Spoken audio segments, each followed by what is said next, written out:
Watch out, here I come.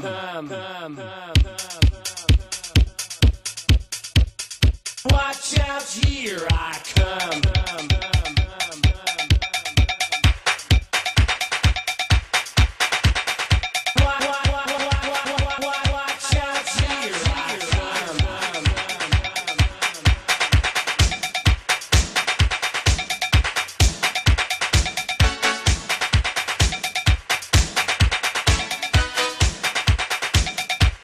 Elitna hrvačka premijer liga došla je do polovice natjecanja, a što se Liga za prvaka više približava kraju, situacija na vrhu sve je neizvjesnija i uzbudljivija. Mi smo nakon nekog vremena ponovno bili u Sesvetskom Kraljevcu, gdje je nakon dvoboja istoimenog domaćina i Slatine na kraju ostalo 4:4, što je rezultat koji više odgovara gostima. Tim više što su Kraljevčani time malo kompromitirali svoje šanse u borbi za naslov prvaka, no prvenstvo je još dosta dugo i tu može biti svašta. Krenimo redom. Već po običaju obvezne su uvodne borbe odradili mladi Hrvaći oba kluba.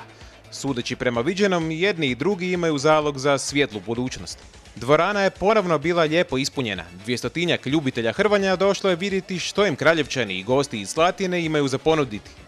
A da im ne bude dosadno u pauzama između mečeva, pobrinule su se djevojke iz plesnog kluba Lana, koje su izvele nekoliko atraktivnih plesnih točaka. Već i prije prve borbe rezultat je bio 1:1. Naime, gosti nisu imali predstavnika u kategoriji do 71 kg, a domaćin u kategoriji do 130 kg. Vodstvo Slatini osigurao je Dragan Menčik u kategoriji do 59 kg. On je nakon nešto više od 5 minuta borbe svladao Franka Grubera, a nakon meča imao je riječi hvale za svog suparnika. U mom meču najvjerojatnije presudile godine iskustva i dosta treninga, pošto sam hrvao protiv dosta mlađeg protivnika, ali vjerojatno će i njegovo vrijeme doći i vidim da dečko napreduje i vjerojatno će biti dobar. Ipak stvari je na početak ubrzo vratio Luka Šačić. On je u kategoriji do 66 kg nakon 1 minute i 35 sekundi borbe tuširao Slavena Bačanliju na opće oduševljenje domaće publike.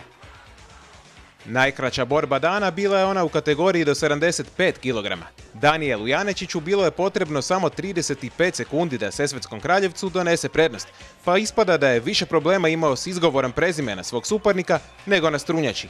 Pa evo, ja sam imao meč sa Draženom Kocićem iz Slatine, pobjedio sam uvjerljivo i evo na kraju meč je završio 4:4.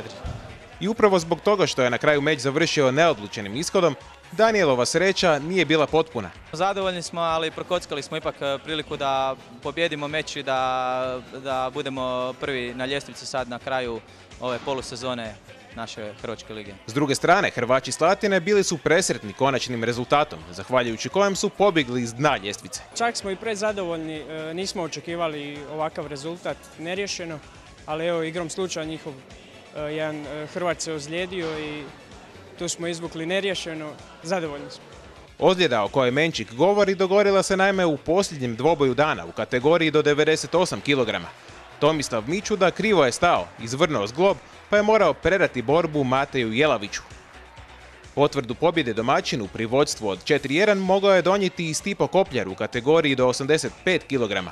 Međutim, Nebojša Nikšić bio je dominantan i nakon samo 1,5 minute porazio je svog suparnika. Iako bi u normalnim okolnostima logično bilo za očekivati da se dečki iz Slatine svim silama trude izbjeći ispadanje iz Lige za prvaka, oni su se, kažu, već pomirili s time da će sljedeće sezone nastupati u Ligi za ostanak. Pogađate, razlozi su, kao i toliko često puta u hrvatskom sportu, financijske prirode. Nemamo baš nekakvih ciljeva, čak ni ostati u ovoj play-off konkurenciji, zato što dosta iziskuje to financijski i dosta treniranja. Nama su dečki po fakultetima i nemamo sparinge nekakve na treninzima, tako da bit će nam dobro i u play-outu.